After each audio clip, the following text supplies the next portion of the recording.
It's about time. Are you ready? Hit the record button. All set. Okay. Oh, okay. You hit the record button. Gotcha. Okay. So just for everybody joining us, the way this is going to work is Dr. Johnson is going to give his lecture, and then we'll probably have some time at the end for questions. So if you guys have questions as he's talking or towards the end, you can just type them into the text box that you have on your screens. And then what will happen is those will all pile up here, and then I'll read them to Dr. Johnson at the end, because I believe that I'm the only one with audio capabilities right now. And for those of you that don't know me, my name's Jeff Fleming. I'm the president of the AMSSM Medical Student Interest Group. But Dr. Johnson, I'll just give you a quick introduction, and then we can be on your way, if that's all right. That's fine. All right. So Dr. Rob Johnson, he's a professor in the Department of Family Medicine and Community Health at the University of Minnesota in Minneapolis, Minnesota. He received his undergraduate degree from St. John's University in Collegeville, Minnesota. He attended medical school at the University of Minnesota and completed a residency in family medicine at Hennepin County Medical Center in Minneapolis. He's a team physician for University of Minnesota Athletics. He served as director of the Primary Care Sports Medicine Fellowship at Hennepin County Medical Center in Minneapolis from 1987 to 2011. Currently, he is director emeritus of the University of Minnesota Sports Medicine Fellowship. Dr. Johnson is a founder and past president of the American Medical Society for Sports Medicine and is a fellow of the American College of Sports Medicine. So, Dr. Johnson, we thank you again for being with us tonight, and whenever you're ready, you can begin. Thanks a lot for the introduction.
All right, can anyone hear me?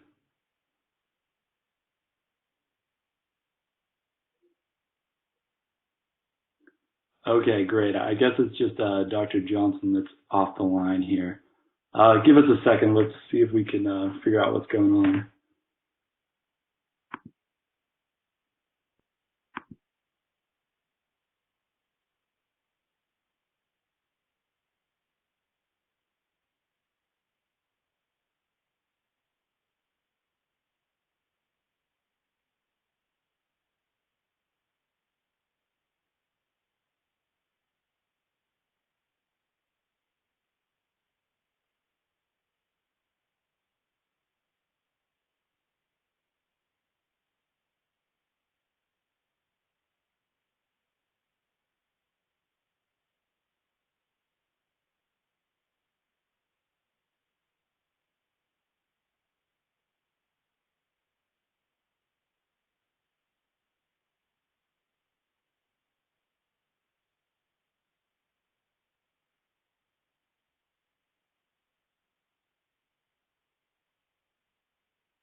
Is anyone still there? Yeah, we're all still here. Okay, my internet connection, I lost it, and I think I'm back online, so my apologies.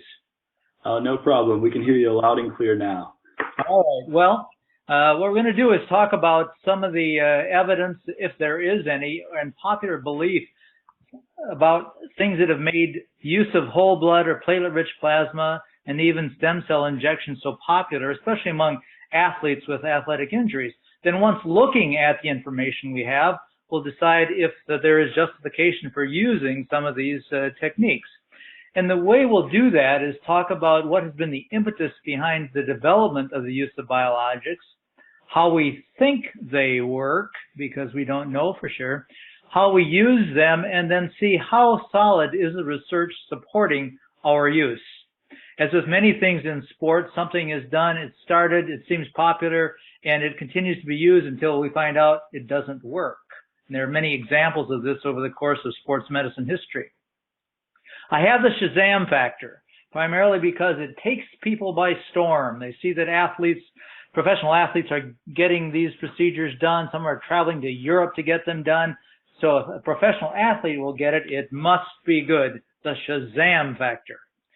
Well, the forces driving use of these agents really stems back to Super Bowl 43, when Hines Ward, who you see in the left picture, and Troy Polamalu had injections just prior to the Super Bowl. And of course, the Steelers won the Super Bowl that year, so it must have been related to their medical care. And then another popular figure, Tiger Woods, has had several procedures done, primarily in regard to the treatment of his knee problems. So the media has been part of the issue, and here we see a report from the New York Times following Super Bowl 43 in 2009, extolling the value and virtues of these very new treatments these athletes had. And in fact, it made it across the pond to say, isn't it astonishing that most influential stimulus in the United States has not been the study from the UK and Europe, but more from the New York Times. Well, if we look at evidence that's out there on the web, and this has actually been studied, we find out that the top graph shows the popular discussions on the web, and testimony accounts for about 85% of the support for this, which means it's an N of 1, and testimony is not science. Medical imbalanced reports highly favoring the procedure, and very little that has actual science to support. The lower graph looks at what we really know and the true nature of information dispensed on the web.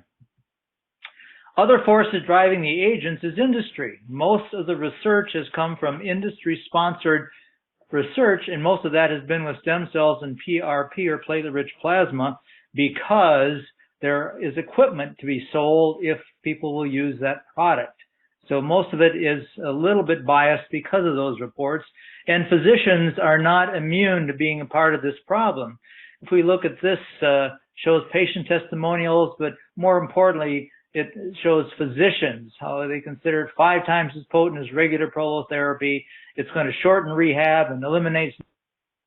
These are claims that practitioners of the art make, but we do not have that support yet. Well, a brief history. Platelet-rich plasma has been used for maxillofacial surgery augmentation or reconstructions for close to 30 years. It was later used in orthopedic surgery and continues to be used in orthopedic surgery, trying to find a role for it. Studies continue. They continue to be sponsored by industry, but as yet we haven't found that it's improved rotator cuff repairs. It has not improved ACL reconstructions, so we're still trying to find a role for it in surgery. However, it has become popular in treating tendinoses, such as tennis elbow, golfer's elbow, patellar tendinopathies, and so on. And the rationale is that we're going to use biologically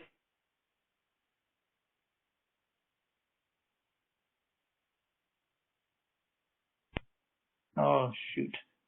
I think I lost my connection again. Oh, we can still hear you.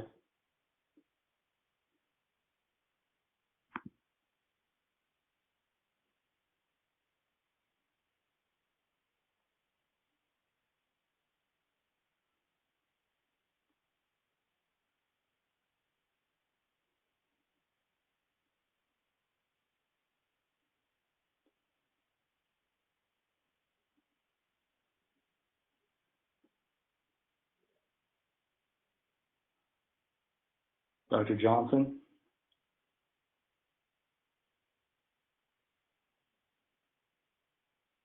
Sorry, everyone, 1 minute.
Is anyone hearing me? Okay, we can hear you now. Okay, I'm sorry. I don't know what's going on my end, but I'm kind of waxing in and out here, and I apologize for that. It certainly complicates life a little bit. Well, other active components in platelets are other things that seem to be really valuable for healing. And so the thought is, well, if we put all these in the right place, maybe they'll work. And if we look at a couple of researchers, Alfredson from Denmark and Jill Cook from Australia, they said what they're really trying to do is just deliver a whole blunderbuss of active substances to the injured site and hope that something good happens. Well, the human body is remarkably homeostatic and remarkably complex, so we don't know all the factors that initiate healing and whether just the presence of those substances actually contributes to healing or not. We're uncertain about that, and that's where a lot of the uncertainty lies with the use of biologics. Now, the tendon, there's some tendon truths. Number one, tendons heal. They heal by themselves the body has all the capabilities of allowing it to heal.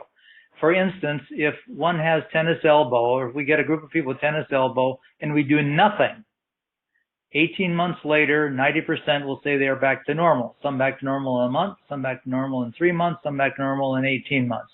So tendons heal. So any of our interventions, it's always difficult to say, do they make a difference in that healing curve or not?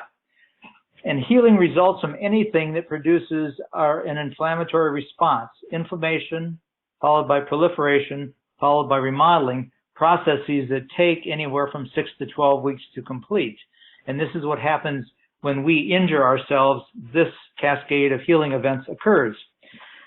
We also know that we can't look at a tendon either by MRI or ultrasound and say it looks bad, so it must hurt. So there's a poor correlation between the appearance on X-ray, on MRI, or ultrasound in telling how much pain one has.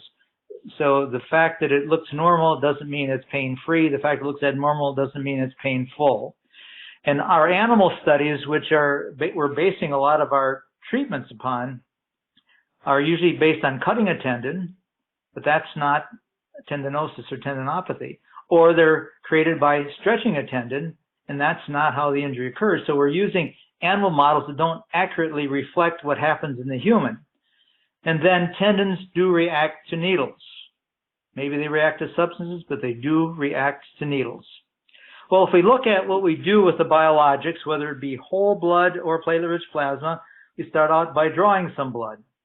And then if it's whole blood, it's just a matter of finding the site of injury and injecting in that particular area. And we'll go in a little more detail about that.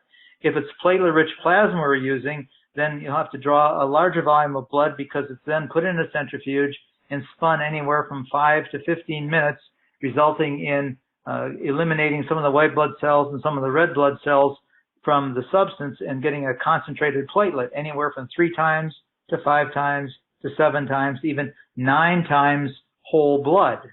Now, we also know that if we get it too concentrated, that platelets actually inhibit healing. So that's part of the mystery that goes with using these substances. I've been doing versions of autologous blood or whole blood and platelet-rich plasma for about 8.5 years, and I have a registry of about 800 cases. So this is just one technique. And for most of the whole blood, I will do a venipuncture obtaining 3 to 5 cc's of whole blood. If I'm doing platelet-rich plasma, I will have to draw much larger volume so it can be spun down and then obtain that platelet-rich plasma. Then I either use an ultrasound for particular tendons or by exam landmark guided injection. And what I do is enter the skin, have the needle approach the tendon, inject a small amount of blood, then reposition the needle so I'm doing an area rather than a single point injection.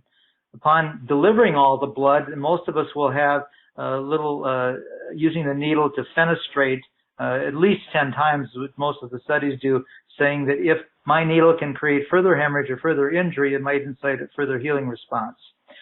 Anti-inflammatory medication should not be used before or at least for a week after, because they inhibit that healing cascade by inhibiting the inflammatory response. And I usually have them eliminate non-steroidals for about 3 or 4 days. Some make them eliminate for 2 weeks, but there is no standard for that. And then return to participation, return to play, or return to one's physical activity is highly variable. Some have a finite time, let's say 2 weeks before you return. I usually encourage them to return to their routine as soon as the acute pain goes away, which may last anywhere from 48 to 72 hours. Now we're going to look at some sample studies to show, give this hint that maybe there is something to this idea of using whole blood or platelet-rich plasma. We have a study looking at patellar tendinopathy and the comment about PRP that has promising potential, but because of the kind of study we're doing, it's hard to draw real clear conclusions.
Back with you again.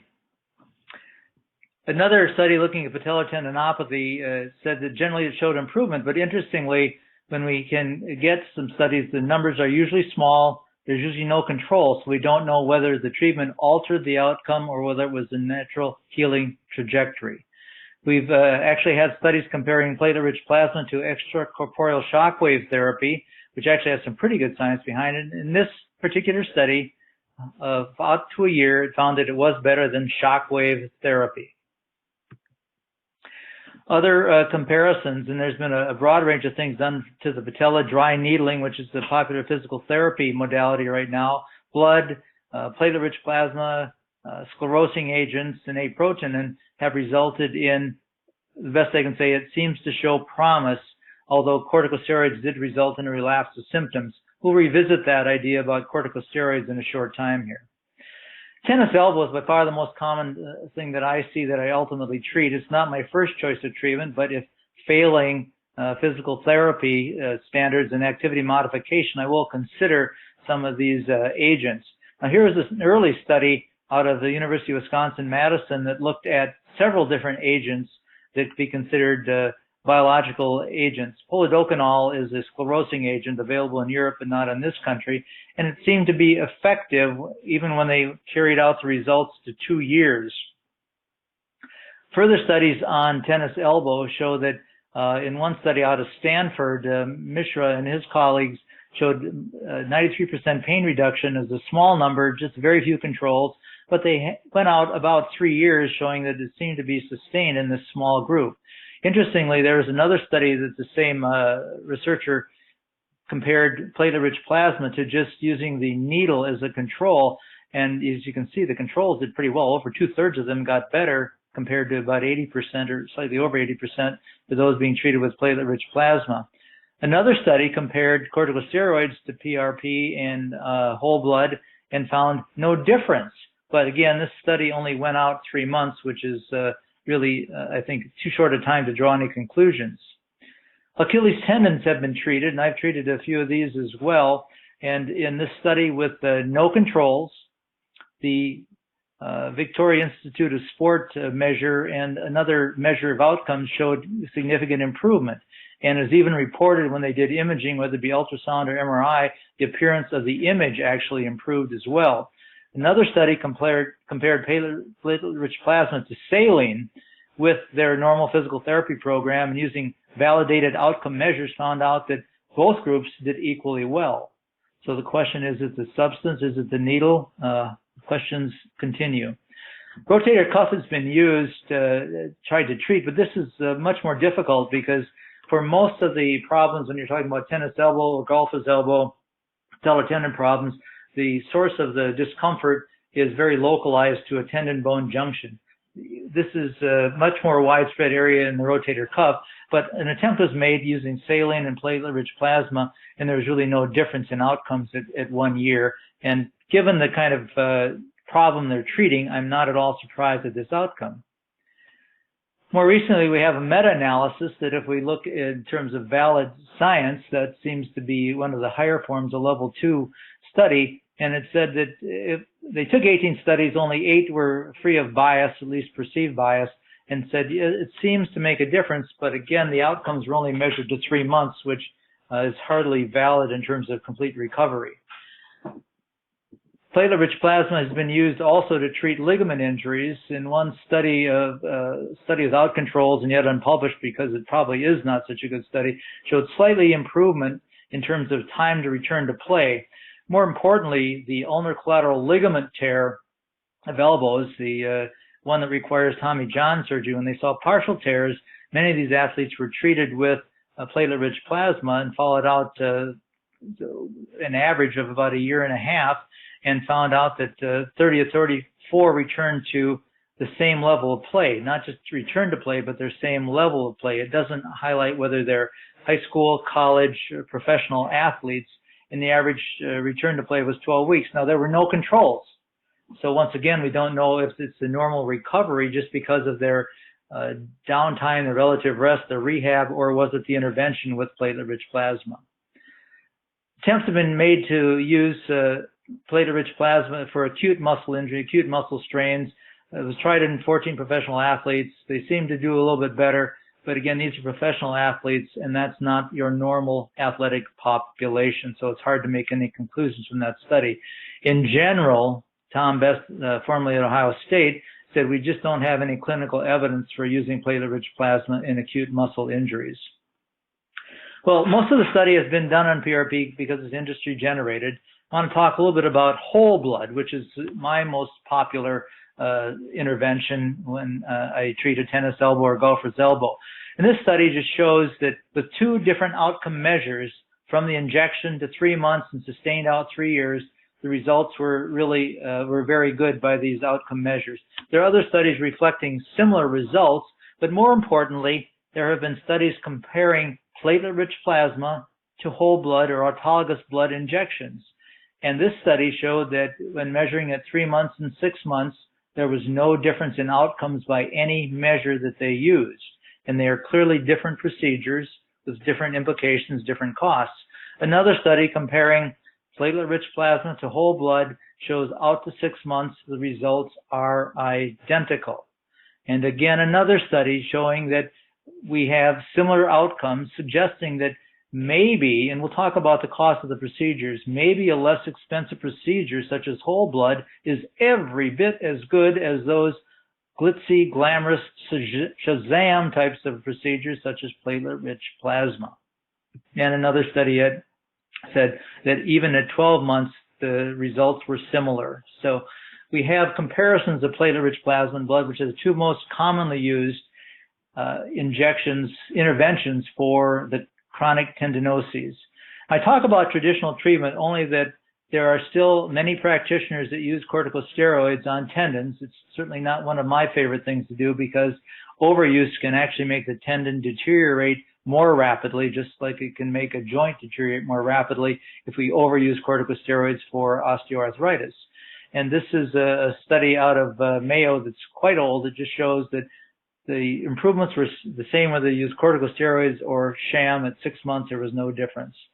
This is a study that compared platelet-rich plasma to corticosteroids, and very predictably, which other studies have confirmed, there is a brief period of time when the pain is relieved, and then somewhere between 6 and 8 or 10 weeks, the symptoms relapse with corticosteroids, but noticing in comparison, the biological agent had sustained improvement out to 2 years. So once again, the traditional treatment seems to be the corticosteroids. And again, I think it's good for pain relief, but it's not good for treating the problem and encouraging recovery. Well, I mentioned a lot of studies and complained about short-term outcomes, no control groups. And so if we look at the evidence, this is exactly how sturdy it is. And the reason for that, as mentioned, it's hard to duplicate the actual nature of the tendinosis that occurs in a human by using animal studies, and certain studies we can't do in the human. The next thing we have is other questions. What is the best platelet concentration? Is it whole blood? Is it 3 times whole blood, 5 times whole blood, 7 times whole blood? All those studies are being thrown into the same mix, so we don't know.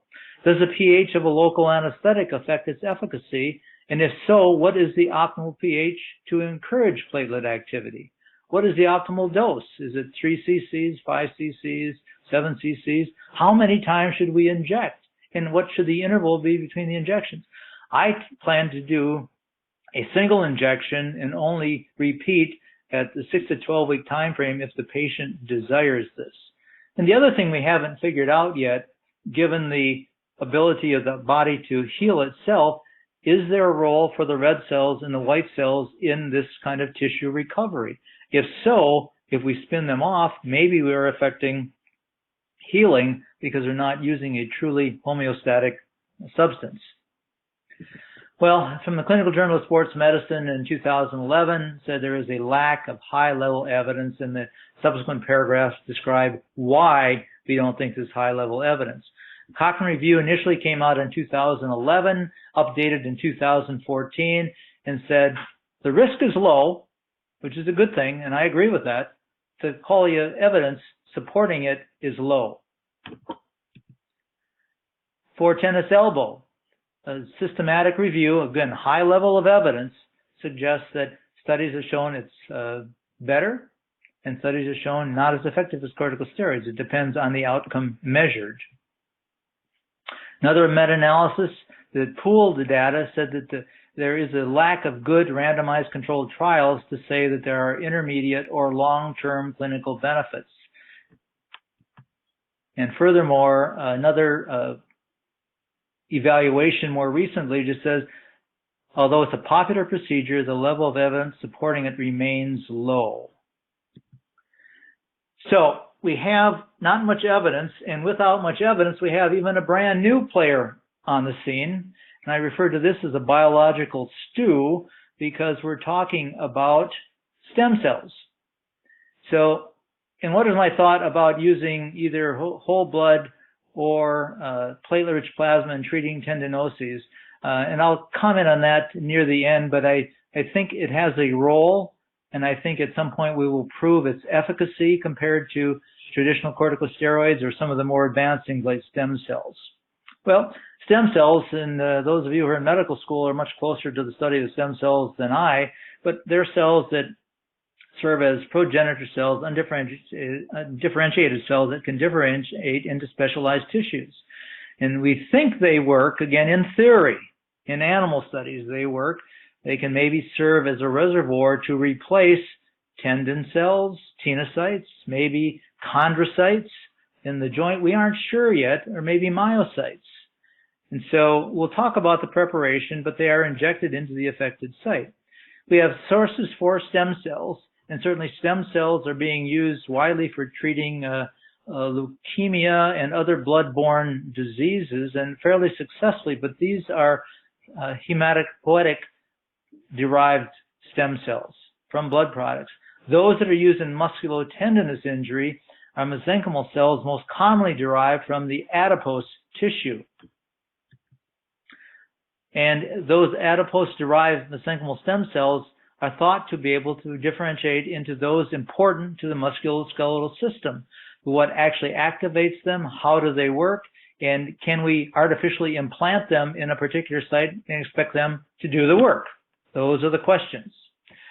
Now, in the perfect world, we should take a biopsy of some stem cells. Then these cells are isolated. They're sent to a special lab where the cells are cultivated, they proliferate, they're placed on a scaffold, and then given some kind of stimulus and then reimplanted. In practicality, what is being done is that you go to a center where they do stem cells.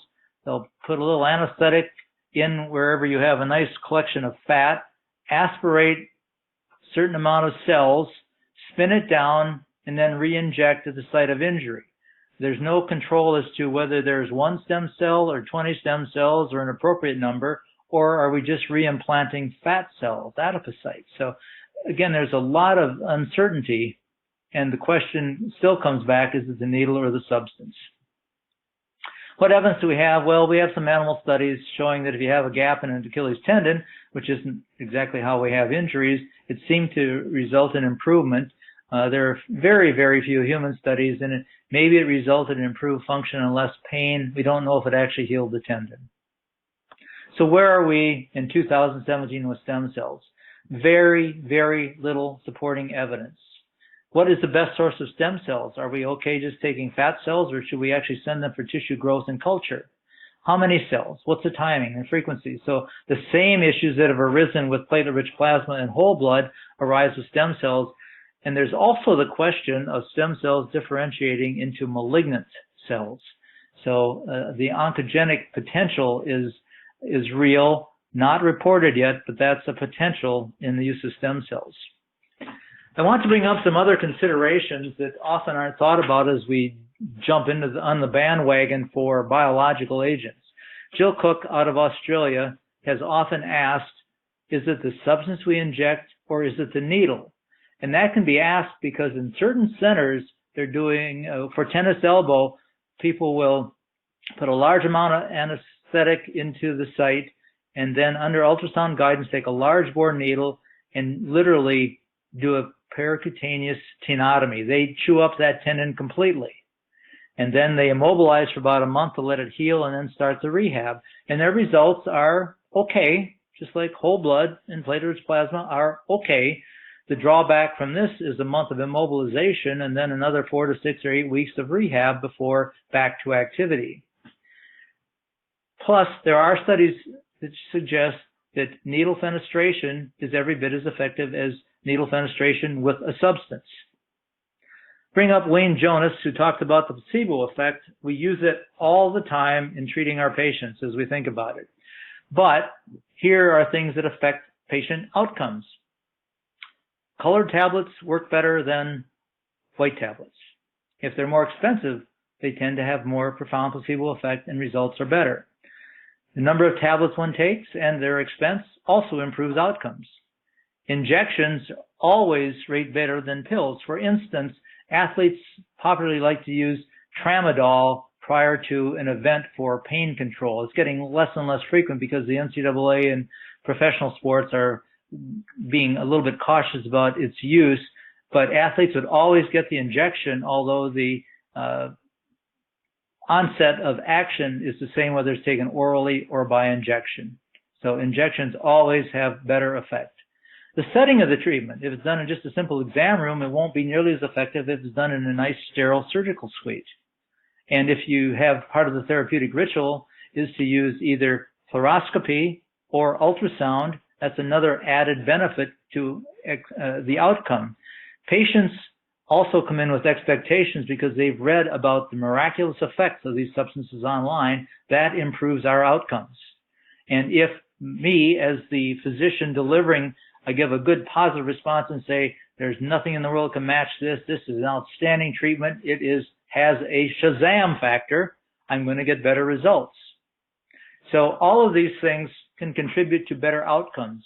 We use them all the time when we're trying to convince patients of a particular treatment plan to have outcomes. But that also makes it more difficult to interpret the effects. And part of that is if we look at cost. The cost of platelet-rich plasma in my state varies, and in my neighboring state of Wisconsin varies from anywhere from $500 to $2,000 for the same procedure. Insurance does not reimburse for that because they haven't seen that high-level evidence to support its use, although they continue to reimburse for corticosteroid injections when there is science to say it is not necessarily a good thing to do over and over and over. Stem cell therapy at one center just north of Minneapolis, a little ways, is $800 per injection, and usually it's a series of injections. These are not reimbursed by insurance. So it's a very expensive process. That brings us back to the placebo effect. The more I pay for something, the greater my expectations, the better the outcome, which makes it difficult to interpret. So here we have PRP and ABI riding the crest of popularity, stem cells out there on the horizon with not quite as widespread use, but expanding use. My opinion is certainly in advance of science. As I mentioned, do I think it's a valuable thing to do? I do feel it has appropriate, efficacious use when other methods have failed, such as activity modification and appropriate time of physical therapy. And I usually think that being perhaps 6 to 12 weeks. It is not my first line treatment. I think PRP and ABI have no difference in outcomes. We have hamstring studies as well as the tennis elbow studies showing similar outcomes. Since whole blood is about half the price in most centers of platelet-rich plasma, I usually advocate for the less expensive until I find out there is one that is superior treatment. The science lags way behind the crest of popularity. I would point this out also, and as I mentioned at the outset, a procedure is used until it's proven not to work. We have something called thermal capsulorrhaphy, where a heating probe was placed in loose shoulders, those that have been shoulder dislocations or multi-directional instability, and just used to scar down the rotator cuff. It worked great for about 3 or 4 weeks because burn tissue scarred down and things were tight. However, when the tissue tried to heal, it became like toilet paper. And so after several years of use, found out it wasn't the right thing to do. It had been used prior to the appropriate science and it used until it showed that it failed, and it quickly fell out of favor. And hopefully we'll find appropriate science and evidence for PRP, autologous blood, and maybe on the horizon there will be value for stem cells, but that is not probably going to occur in my professional lifetime. I thank you for your attendance, and I apologize for the technical difficulties we had, and I am ready to try to answer questions. All right, thank you very much, Dr. Johnson. That was awesome. Like you just said, you guys can just have a couple seconds here to type up some questions. We'll be able to see it here in the text box.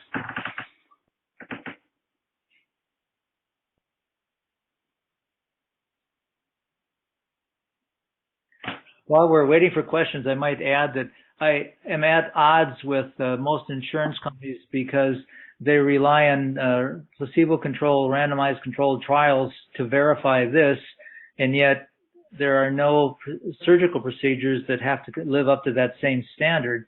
Surgical procedures are always based upon case series showing success. And there are enough people doing the injections with PRP and autologous blood around the country, sports medicine physicians in particular, that we have case series that are overwhelmingly showing that it's better than corticosteroids and probably better than doing nothing other than just giving it some time. And so in my state, 1 or 2 insurances do reimburse because they find it as being reported as being effective. And workers' comp almost invariably will reimburse for a procedure because they know it's far cheaper than surgery and less downtime related to the procedure. Okay, that makes a lot of sense. Just based off what you've seen in practice, how many of the patients that you see end up deferring the treatment because it's not reimbursed? Do you find that a lot of them are still opting to get it just for the chance that it works?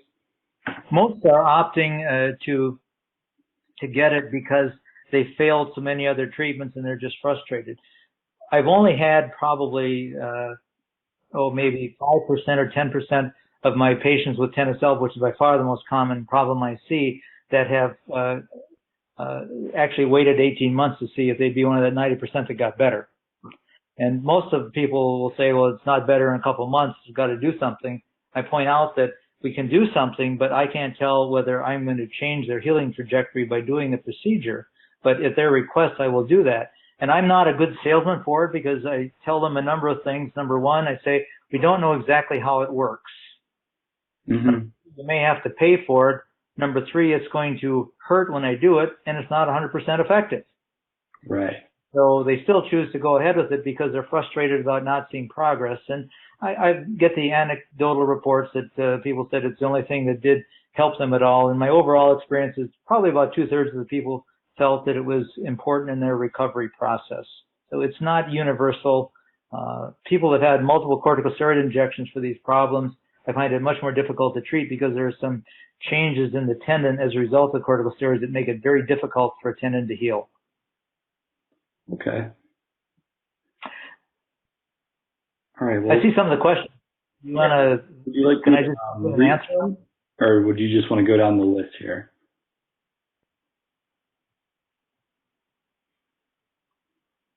Can you hear me? Yeah. Okay. Well, I see one. Is there any instance that you personally would choose corticosteroid use over autologous blood or PRP?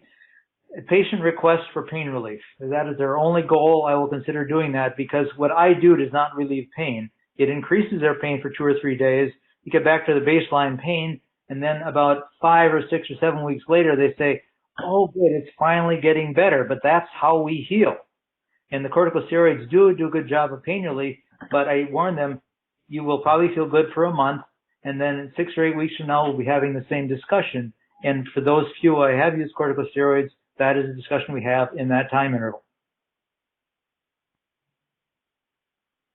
Another question, knowing that tendinopathies do not involve inflammation, what is the role of corticosteroid injections in the management of tendinopathies? The only role I can see is pain relief because I don't see any other benefit, and I seldom use them. I discourage them, but I am not in control of other people's practices. They've been traditionally present. That was a treatment when I finished medical school close to 40 years ago. That's what you did. And we're finding out now that it is not an inflammatory condition. It is a degenerative condition, failure of remodeling of the tendon. What we have to do is get the tendon to remodel. The strongest stimulus for remodeling is strengthening, particularly eccentric strengthening of that muscle tendon unit. Stretching is a weak stimulus for remodeling, but the body has all the capabilities, and when you load the tendon properly, that stimulates the tendon to remodel, tenocytes to remodel, and myocytes or whatever the substance is. I'm not a big fan of corticosteroids for treating musculoskeletal problems. I'm not a big fan of non-steroidals to treat musculoskeletal problems.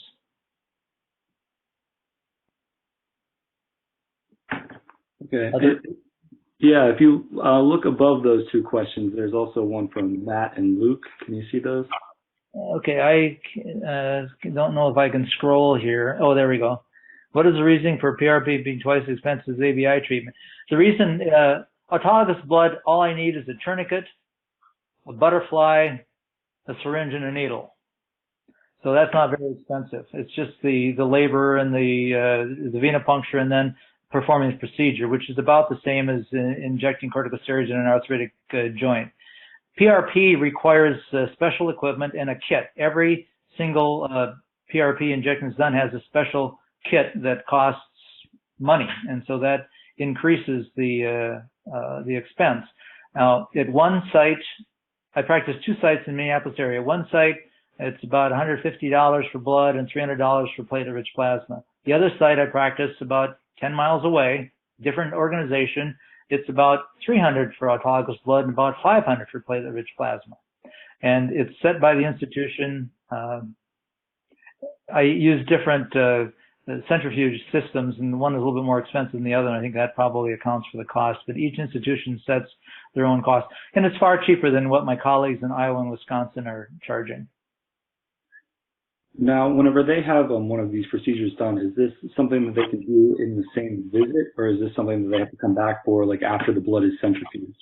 Usually, well, when you use the centrifuge, one site it's a 5-minute, another it's a 15-minute.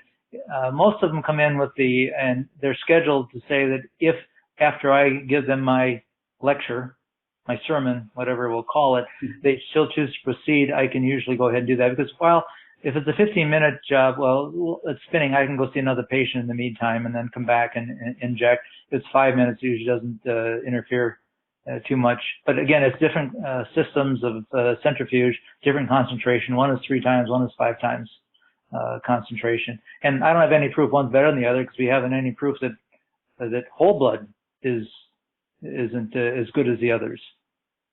Mm-hmm. Now, there is a question about any evidence or studies on the horizon about what concentration of PRP to use. Not really, because people use whatever centrifuge they have, and so there isn't any uniformity about saying we're all going to use one that spins it down to 5 times whole blood or 3 times whole blood. Again, we know that the higher the concentration, especially at 9 times, because that's been tried, actually inhibits healing. And we're not exactly sure why, but I always question, well, whatever reason, this human body recovers pretty nice. Bones heal. We find all sorts of things heal on their own. Why do we have to tamper with the substances to say that concentrated platelets are better than whole blood? We don't know that. And then some people come in requesting. Sometimes physicians send a patient to me, and the physician says, I want PRP. So I still talk about whole blood versus PRP and go with whatever the patient desires.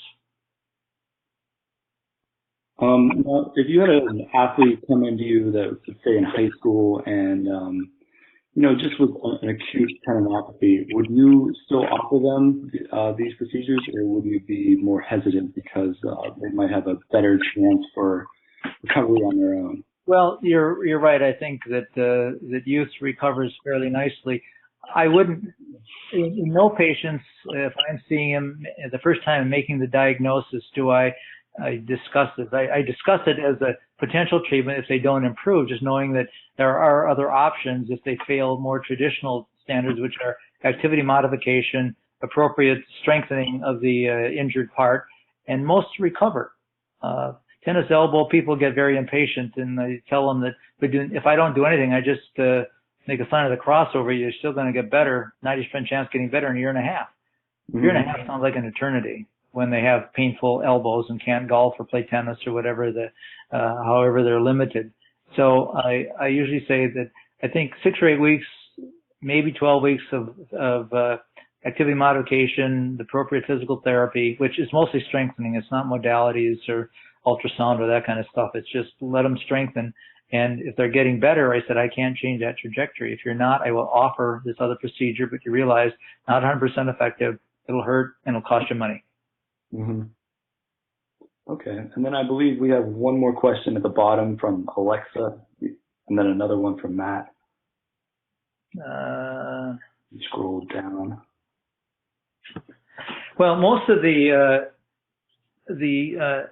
nothing's really been looked at chronic muscle injuries because muscles heal much better than tendons do, and the tendon-bone junction heals even worse than tendons do, and it's all related to blood supply and the structure. So nothing has really been looked at. I'm sure it's being used, but no study has been done, and there's really no evidence that any muscle injury is going to benefit from doing this. There's a study many years ago, a retrospective study, the chart review actually looking at hamstring injuries in professional football players, and much to my chagrin, they squirted corticosteroids in them, and they found the best they could conclude after that was they didn't hurt anybody. They couldn't tell if it resulted in quicker recovery. So I don't know that, again, chronic muscle injuries usually heal, and it's the chronic tendinopathy that is limiting, whether it be hamstring, patella, Achilles. It's the tendon that seems to be the trouble with healing. And so I don't think that chronic muscle injuries are being investigated at all right now. Was there another one? Yeah, there's Matt and Matthew. Okay, I got to find Matthew. They're both towards the bottom. Okay, the last one I have, oh, there's Matthew. Okay.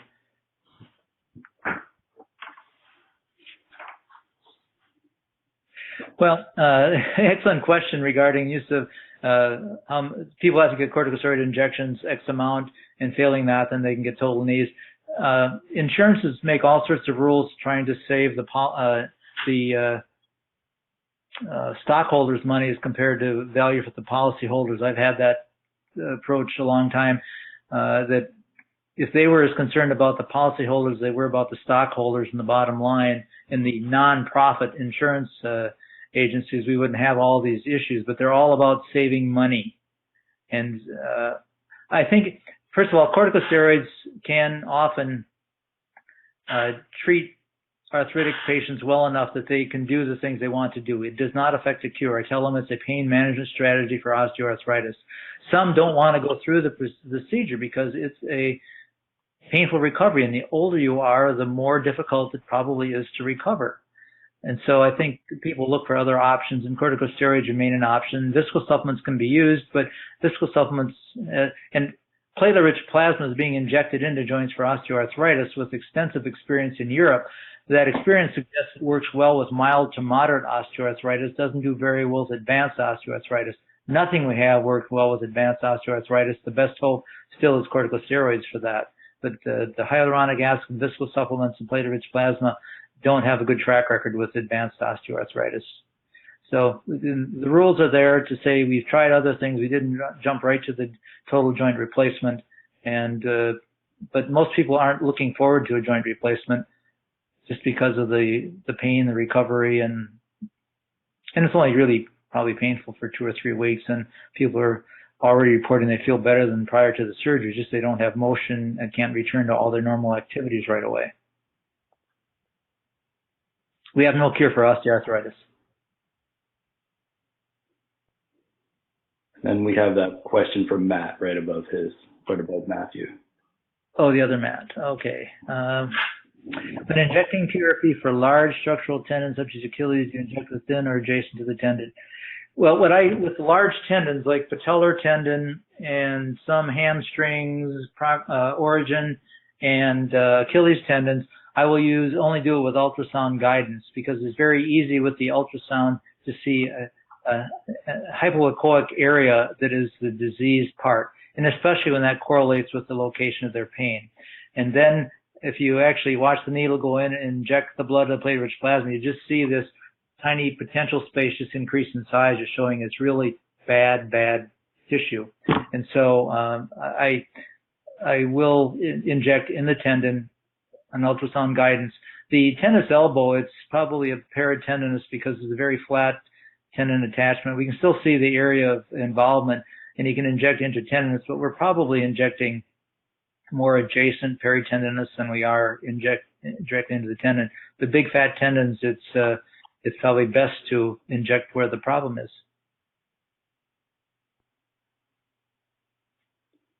Okay, great. I don't see any other questions.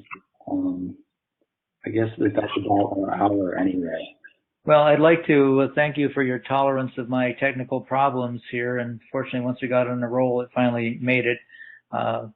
And certainly AMSSM has my email address. Some of you are going to be at the AMSSM meeting in a couple of weeks. Hopefully we can chat. Yes, definitely. And thank you so much for giving us your evening. It was great to have you, and we look forward to meeting you hopefully at the conference. Okay, Jeff, I appreciate it, and all the participants. Thank you very much. Thank you, Dr. Johnson. And all of the students in the audience, just a heads up about the itinerary for the conference for those of you that plan on joining. I believe we're going to schedule some type of student get-together There were talks about doing it on Friday because I believe most people will be coming in towards the end of the week. But Joan will probably send out some type of email to all of you to get that point across. So it'll probably be on Friday.